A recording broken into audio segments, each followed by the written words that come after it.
Assalamualaikum warahmatullahi wabarakatuh. Perkenalkan, nama saya Siska Pratiwi dari kelompok 1. Saya di sini akan menyampaikan materi yang berjudul Sejarah Lahirnya Pancasila. Selamat menyaksikan.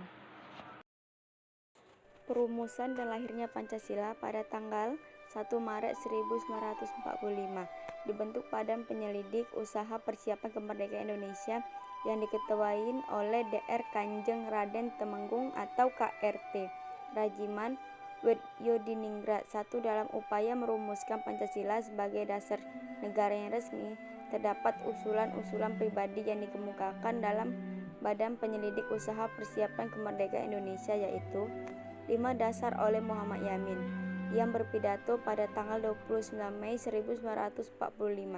Yamin merumuskan 5 dasar sebagai berikut. 1. Peri kebangsaan. 2. Peri kemanusiaan. 3.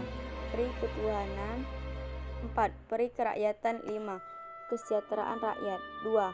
Pancasila oleh Soekarno yang dikemukakan pada tanggal 1 Juni 1945 dalam pidato spontannya yang kemudian dikenal dengan judul Lahirnya Pancasila.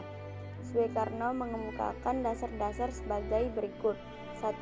Kebangsaan Indonesia atau nasionalisme. 2. Kemanusiaan atau internasionalisme. 3.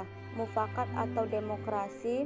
4. Kesejahteraan sosial. 5. Ketuhanan yang berkebudayaan. Nama Pancasila itu diucapkan oleh Soekarno dalam pidatonya pada tanggal 1 Juni.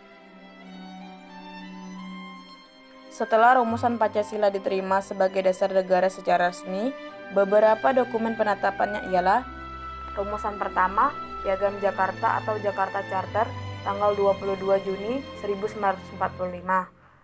Rumusan kedua, pembukaan Undang-Undang Dasar 1945 sampai tanggal 18 Agustus 1945. Rumusan ketiga, Mukadimah Konstitusi Republik Indonesia Serikat, tanggal 27 Desember 1949. Rumusan keempat, Mukadimah Undang-Undang Dasar Sementara, tanggal 15 Agustus 1950. Rumusan kelima, rumusan pertama menjiwai rumusan kedua dan merupakan suatu rangkaian kesatuan dengan konstitusi atau merujuk dekret Presiden 5 Juli 1959. 2. Hari Kesaktian Pancasila.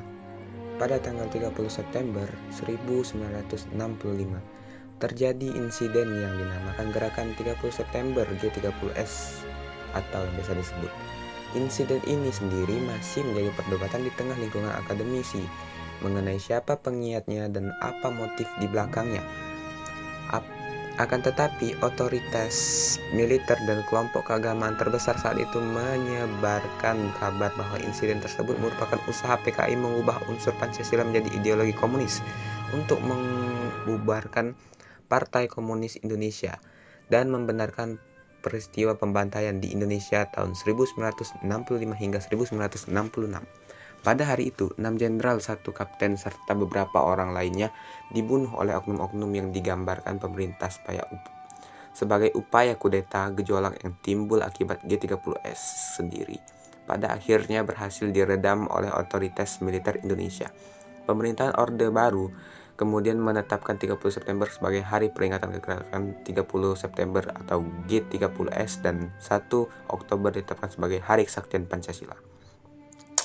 Dari cerita ini kita bisa simpulkan bahwa Hari Kesaktian Pancasila itu menunjukkan bahwa betapa saktinya Pancasila itu tidak bisa diubah dan tidak bisa digantikan oleh apapun, termasuk oleh partai komunis sekalipun. Kurang lebih seperti itulah kira-kiranya.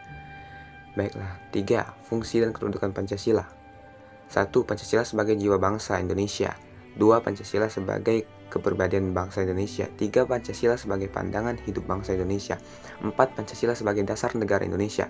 5. Pancasila sebagai sumber dari segala sumber bagi hukum negara Republik Indonesia. Pancasila sebagai perjanjian leluhur bangsa Indonesia pada waktu mendirikan negara. Pancasila sebagai cita-cita dan tujuan bangsa Indonesia. 4. Butir-butir pengamalan Pancasila. 1. Ketuhanan yang Maha Esa. 2. Kemanusiaan yang adil dan beradab. 3. Persatuan Indonesia.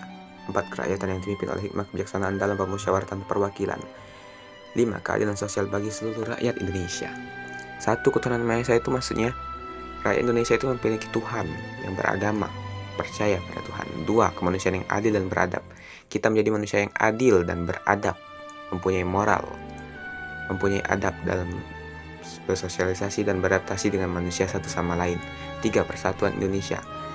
Maksudnya dalam sini Pancasila itu menunjukkan bahwa kita harus bersatu satu sama lain, jangan saling menjatuhkan, kurang lebih seperti itu. 4. Kerakyatan yang dipimpin oleh hikmah kebijaksanaan dalam permusyawaratan dan perwakilan. Kerakyatan yang dipimpin oleh hikmah kebijaksanaan maksudnya kita dalam mengambil keputusan harus bermusyawarat dengan cara yang bijaksana, kurang lebih seperti itulah. Dan harus ada perwakilan dalam suatu menyelesaikan masalah. 5. Keadilan sosial bagi seluruh rakyat Indonesia. Nomor 5 ini sebenarnya untuk zaman saat ini sudah mulai banyak berkurang. Terima kasih sudah menyaksikan video kami. Baiklah, itu dia hasil dari pemaparan kelompok kami tentang penjelasan sejarah lahirnya Pancasila. Apabila ada kesalahan kata dan kekurangan, saya mewakili kelompok saya mohon maaf. Saya akhiri. Wabillahi taufiq walhidayah. Wassalamualaikum warahmatullahi wabarakatuh.